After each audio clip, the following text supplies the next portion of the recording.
The Wisconsin Badgers men's basketball season is here, and we are talking predictions, expectations, and what might go wrong this year for the Wisconsin Badgers basketball team here on Talking Badgers.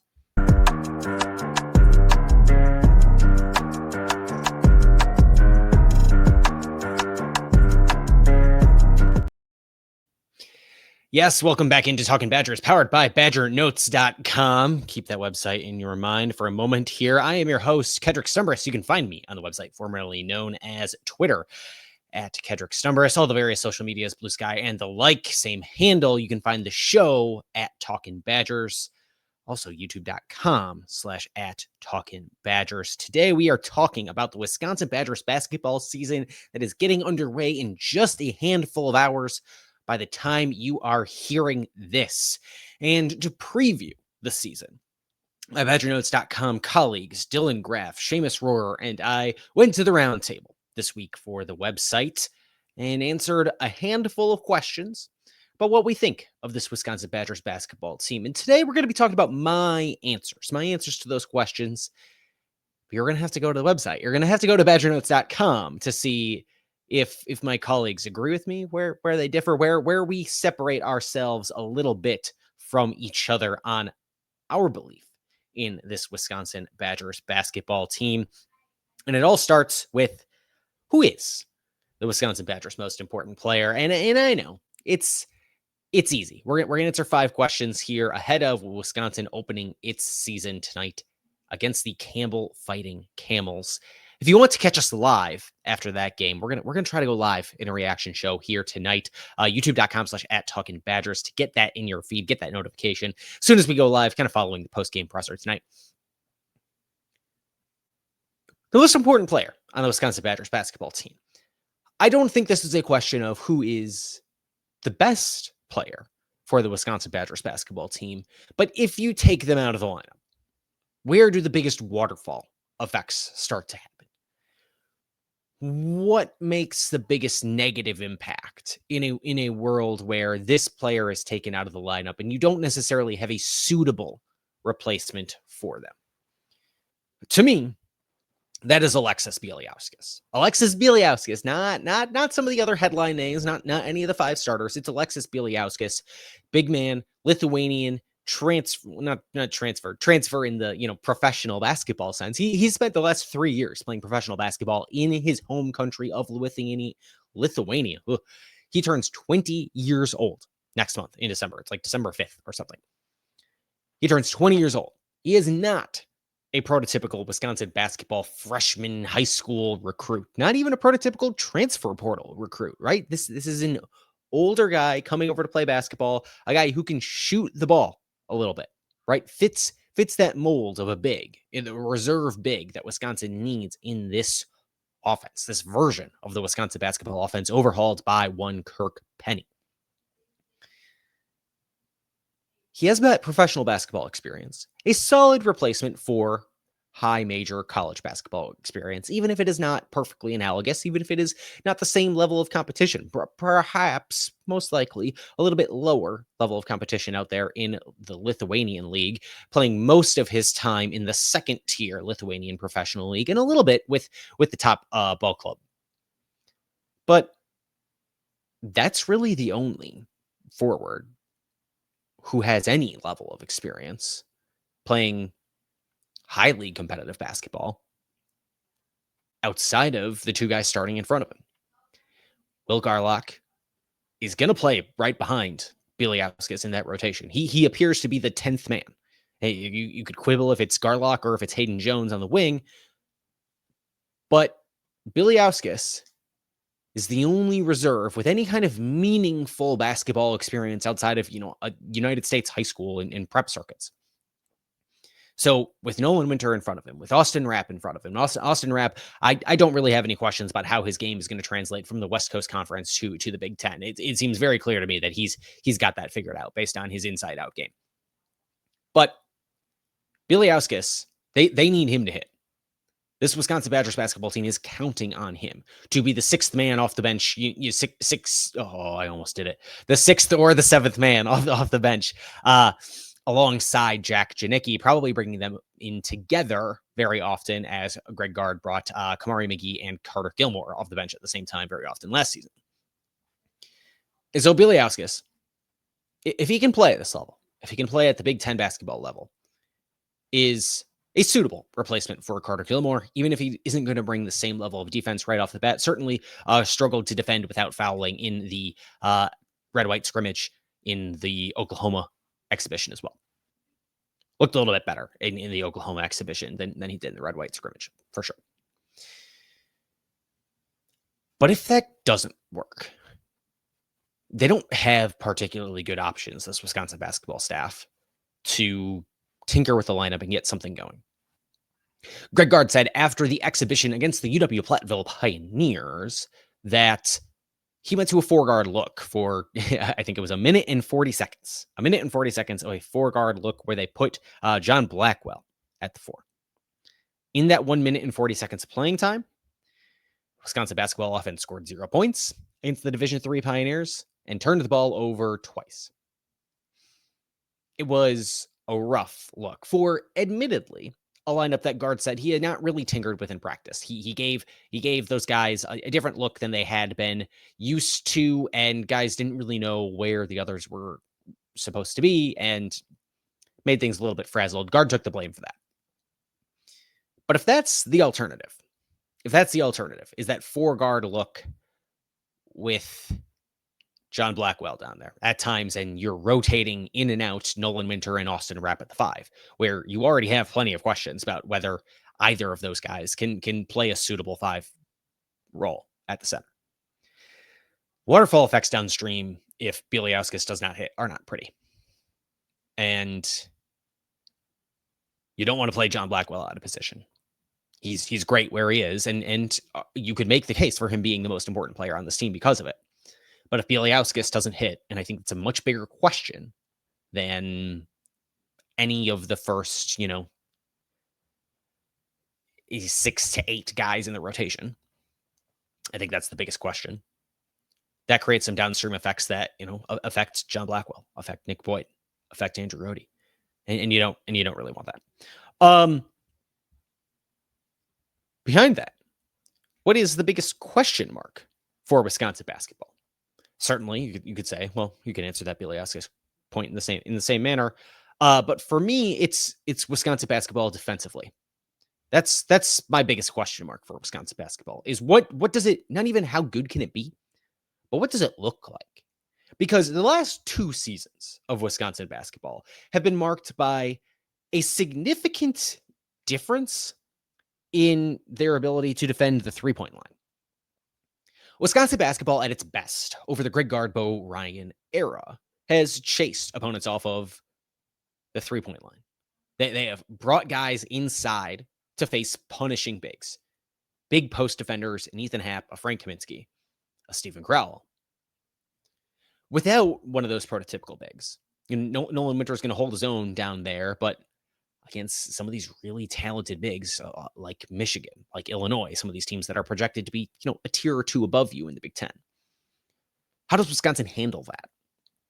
How does Wisconsin look defensively? Are they trying to chase teams off of the 3-point line again? Because as we saw against Oklahoma, they kind of did at times, but kind of got carved up on the inside from 2.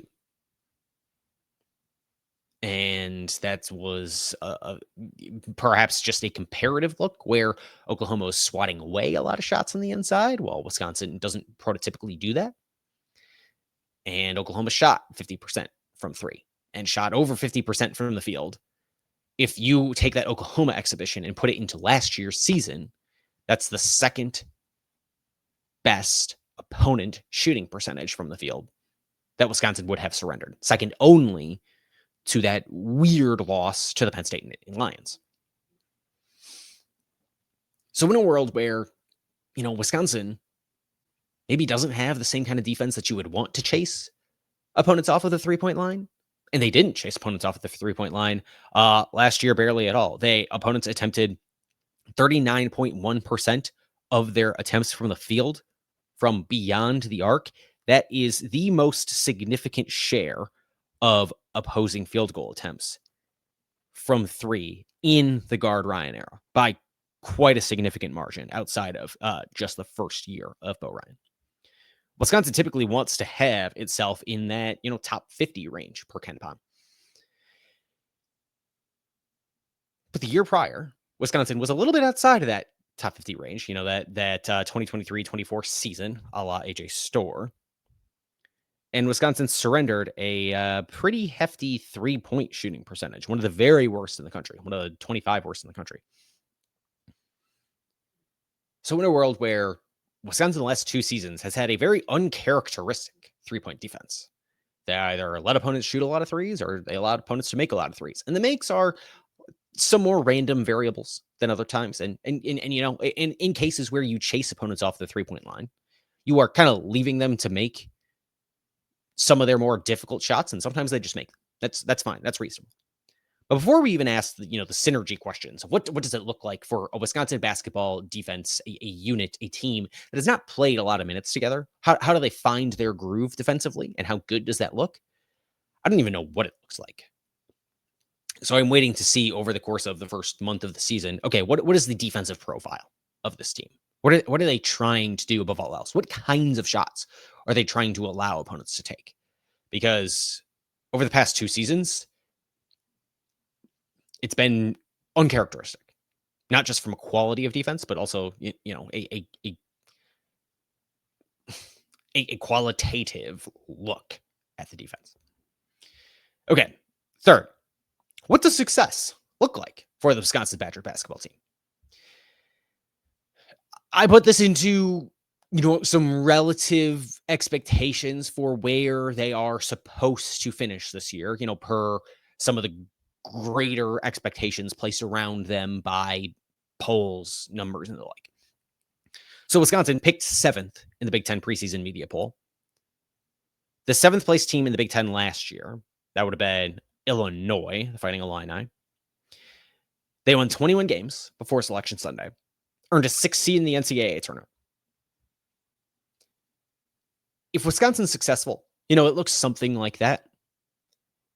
And it means they're wearing home whites on the first weekend of the NCAA tournament. And I think I think I've been pretty consistent about, I think that's kind of where this team should find itself.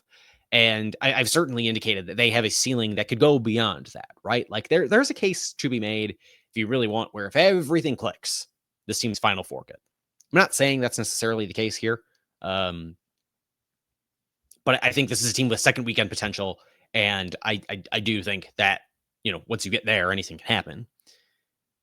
At the very least, this is a team that should put a resume together to be an 8 seed or better on Selection Sunday. And what that looks like to me is Greg Gard figuring it out. Greg Gard, who I know plenty of people still have their qualms with him not making a second weekend, and some of that's the randomness of the tournament. Some of it is, you got to put together enough wins and hold this thing together by the end of the year. This isn't a team that I think is going to start off hot, though. This is a team that I think would have to have it together at the end of the year, not just be holding it together at the end of the year, but by the end of the year should find its way to be together. The difference in this season versus the last, apart from the names, but it is names related, is Gard went to the portal, plucked out guys, but this time had to plug out a lot of guys. Last year, he used the portal to fill in some pieces around the edges of the puzzle. It was still a team led by veterans who had played in this program for many, many years. Max Klesmit, a transfer, but in his, third year in the program. Kamari McGee, the same. Then it's walk on to sixth man, Carter Gilmore. It's Stephen Crowell. It's John Blackwell in his sophomore season, taking a huge jump. You have John Tonje. Yep, you needed a starter to do that, to replace what AJ Storr could bring you. You have Xavier Amos. Yep, you needed somebody in that role to be that second reserve forward. But even the guy behind him, Mark Silver, program guy. Jack Janicki, program guy. This is an overhaul something that the Gard-Ryan era has not seen. This is the most newcomers on the Wisconsin basketball roster in that era. And Gard proved his chops that he could go to the portal, pluck talent, proved his chops schematically, that he could overhaul the offense with the help of Kirk Penny and bring guys in who want to play in that system. Now, he's got to prove that he can not only win in the transfer portal, but translate those wins from the portal to the hardwood. How quickly can he bring a brand new team together to gel? A challenge that he has not had before. Certainly, he's been challenged by a changing landscape of college basketball, but this is truly the first time his entire roster has a brand new look. They've kept their identity schematically and with the kinds of guys they bring in. But this year over year now, this is the newest look of a Wisconsin basketball roster from year 1 to year 2 that we've perhaps ever seen, at least in my lifetime.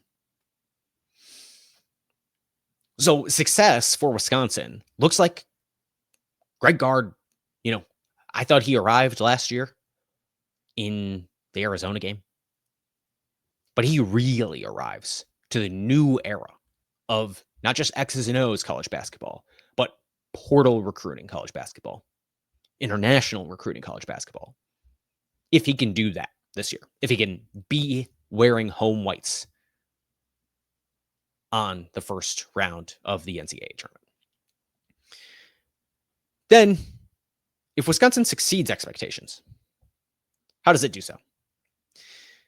It does so by having some of those bench pieces that we mentioned. Bieliauskas, some of the international guys, Bieliauskas, Hayden Jones,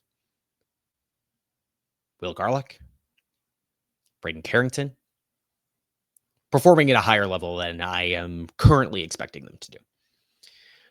I think this is one of the best starting fives Wisconsin basketball has had in quite a long time. I think probably the best starting five since Koenig, Showalter, Brown, Hayes, Koenig, Showalter, Brown, Hayes. I think I'm only at 4, but so be it. Hap. There we go. I think that's probably their best 5 since that team. Was that the 2016-17 season? But the bench behind this starting 5, very unproven. Very unproven. Jack Janicki gave you a lot last year, and then the calendar flipped from February to March, and he didn't give you much. Missed his last 11 shots from beyond the arc. Braden Carrington has proved at times that he can compete in the Big Ten in his 2 years at Minnesota. But other times looked real streaky, dealt with some injuries. He went to Tulsa and had a really good season in the American Athletic Conference. But that AAC last year is not what the AAC of, the Power 6, Power 7 was not too long ago. No Houston in that conference, right? No Cincinnati in that conference. And do those guys bring it together on top of Bieliauskas, Garlock? What do they do? Because in the preseason, I was maybe just a touch underwhelmed with Carrington. I knew Alexis Bieliauskas was going to be a project. Garlock is, he came in with zero expectations and forced his way into the rotation, but boy, did he look lost against Oklahoma at times. And some of that is that's a good team. And some of that is Oklahoma had played another, super secret, extra hush-hush classified scrimmage against Texas Tech already. So that was a team that already had some experience playing together against high-level competition. But Wisconsin's got to figure out the bench to give it a chance, because you can't ride this admittedly great, in my opinion, starting 5. You can't ride them all 200 minutes. So if the bench succeeds, I think this Wisconsin basketball team is better than I may have otherwise expected. And then my bold prediction for the Wisconsin Badgers basketball team. It's not wins and losses. It's a statistical prediction.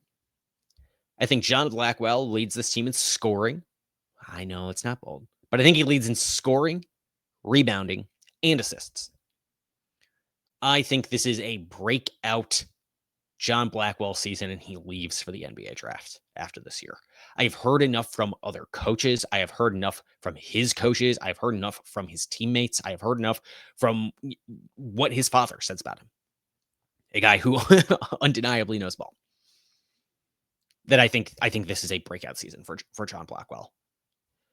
He has shown his ability to score, right? He is a guy who was second only to John Tonje last year, a tremendously high draft pick in his own right, and now Blackwell should come in and fill that role.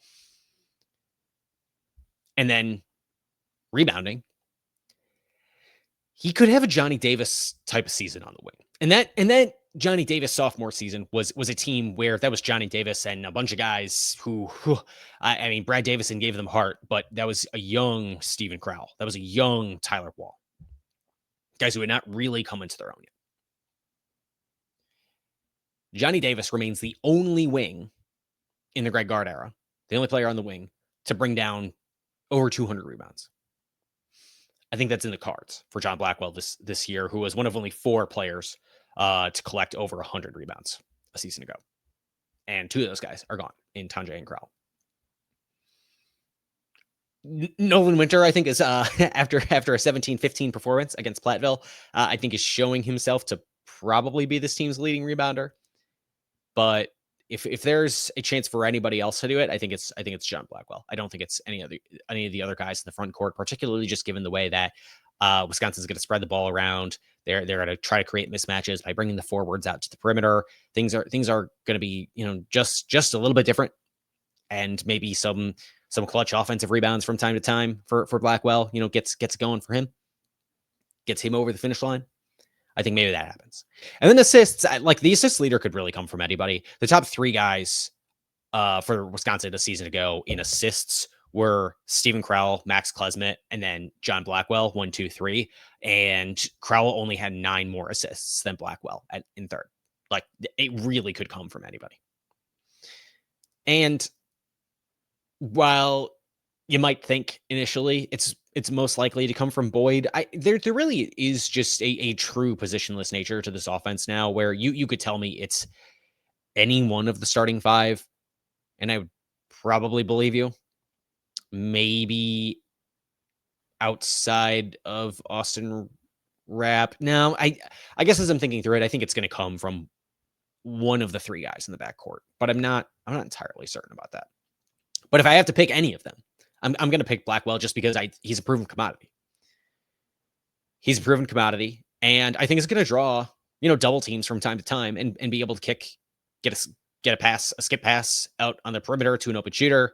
I think guys might find him and double team him in the pick and roll, and he's going to find a rolling Rapp, a rolling Winter, and dish out enough assists to lead the team in all 3 major statistical categories for the Wisconsin Badgers this season, which starts tonight against the Campbell Fighting Camels. And I could not be more excited to be in the building to cover this Wisconsin Badgers basketball team with you all this season. So if you want not just my takes on these 5 questions for Wisconsin basketball, go read our roundtable piece. It is going to be linked in the show description, badgernotes.com. Seamus Rohr, Dylan Graff, also giving their answers to these 5 questions. And they certainly had some different takes than I did. Go ahead and read it. One of the most fun pieces I think we've put together on the site so far since our little refresh, our relaunch a couple of months ago.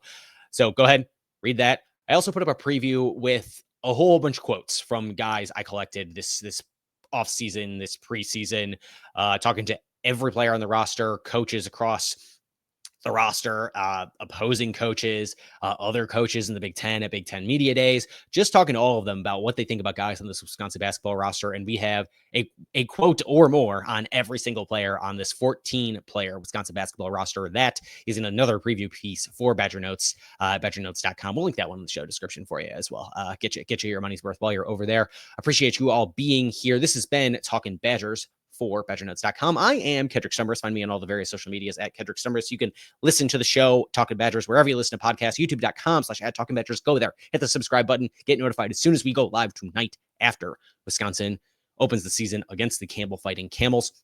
Hit the bell on your YouTube feed, youtube.com/@TalkingBadgers. Until we talk to you all again very soon on Wisconsin.